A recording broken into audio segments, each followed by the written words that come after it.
अस्सलाम वालेकुम दोस्तों, आप देख रहे हैं यूट्यूब के इस चैनल मोहम्मद नॉलेज को, जिसकी आज की इस वीडियो में हम बात करेंगे अल्लाह ताला ने सूअर को क्यों पैदा किया और इसका गोश्त क्यों हराम है।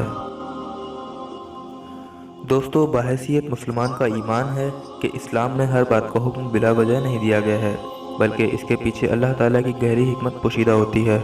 कुरान मजीद फुरक़ान हमीद में अल्लाह ताला ने मोमिनों की जहां रूह अर्श पर तमाम हलाल और तैयब चीज़ें खाने की इजाज़त दी, वहीं एक जानवर खाने से मना फरमा दिया गया, जिसका नाम है खिंजीर। सोशल मीडिया पर अक्सर देखने में आता है खिंजीर के गोश्त पर तमकीद और तमस्कर का निशाना बनाते हैं और ये सवाल पूछते हैं, आखिरकार जब खिंजीर को हराम ही करार दिया जाना था तो अल्लाह ने इसे पैदा क्यों फरमाया। दोस्तों, यकीनन सवाल दिलचस्प है और अल्लाह ताला के फजल से मोहम्मद नॉलेज यूट्यूब चैनल के इसका जवाब भी ऐसा ही दिया जाएगा, जिसको सुनकर आपका ईमान और ताज़ा होगा इंशाअल्लाह। मगर आगे बढ़ने से पहले हमारे यूट्यूब चैनल मोहम्मद नॉलेज को सब्सक्राइब करें, ताकि ऐसे ही इस्लामी हैरत अंगेज़ मालूमात आपको मिलती रहे। दोस्तों, इस सवाल का जवाब सबसे पहले ढूंढने के लिए हमें ये देखना होगा कुरान मजीद में अल्लाह ताला ने जानवर के बारे में क्या फरमाया है।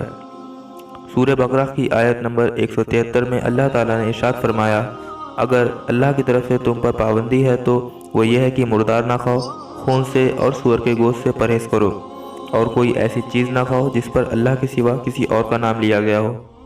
इसी तरह सूरह अल इनाम की आयत नंबर 145 में अल्लाह ताला ने इरशाद फरमाया, आए मोहम्मद सल्लल्लाहु अलैहि वसल्लम, इनसे कहो जो वही मेरे पास आई है उसमें तो कोई ऐसी चीज़ नहीं पाता जो खाने वाले पर हराम हो, सिवाय ये कि वो मुर्दार हो या बहाया हुआ खून हो या खिंजीर का गोश्त हो कि वो नापाक है और अल्लाह ताला के सिवा किसी और के नाम पर ज़िबा किया गया हो। दोस्तों, इन दोनों आयत में खिंजीर का गोश्त खाने में हुर्मत का बयान हुआ है। आयत के मफ़हूम पर गौर करने से मालूम हुआ खिंजीर की हुर्मत इस वजह से है कि वो नापाक है। अब बाज़ लोग सवाल करते हैं बकरे का गोश्त क्यों खाया जाता है, तो अगर बकरे को शरई हुक्म के मुतालिक ज़िबा किया जाए तो हलाल है, मगर यही बकरा उस वक्त हराम हो जाता अगर वो मुर्दार हो या अल्लाह के सिवा किसी और के लिए ज़िबा किया गया हो।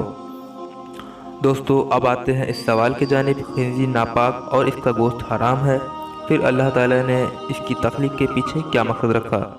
तो दोस्तों, खिंजीर ऐसा जानवर है जो अपनी ही जेंडर की मुर्दार खा सकता है। हकीकत में इस ज़मीन की गिलाज़त, फुजलात और कूड़े कचरे से पाक करने वाला जानवर है। यानी खिंजीर की मिसाल ये है, गोया कि इस ज़मीन का कुदरती वैक्यूम क्लीनर हो। ऐसे पैदा करने का मकसद ज़मीन का माहौल पाक साफ रखना है। अल्लाह ताला की कुदरत से ये जानवर अपने जिस्म में खुद कई ख़तरनाक बीमारी के जरासीम बर्दाश्त कर लेता है, मगर यही जरासीम इंसान के जिस्म में मुब्तला हो जाएं तो वो बर्दाश्त नहीं कर पाता। अल्लाह ताला ने हम मुस्लिमों पर रहम फरमाते हुए हमारे लिए पाक और तैयब चीज़ों को हलाल करार दिया गया है, और जो नापाक हैं उन्हें हराम करार दिया। आज हज़ारों साल बाद मेडिकल साइंस इस हकीकत का एतराफ़ तो करती है, खिंजीर का गोश्त इंतहाई ख़तरनाक सेहत के लिए है।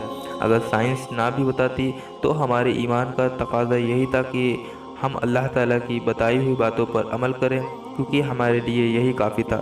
हमारे रब ने इसे हराम करार दिया गया है।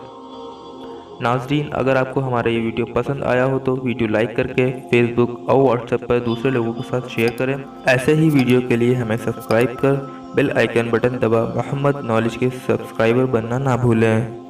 अपना और आसपास के लोगों का ख्याल रखें। अल्लाह हाफिज़।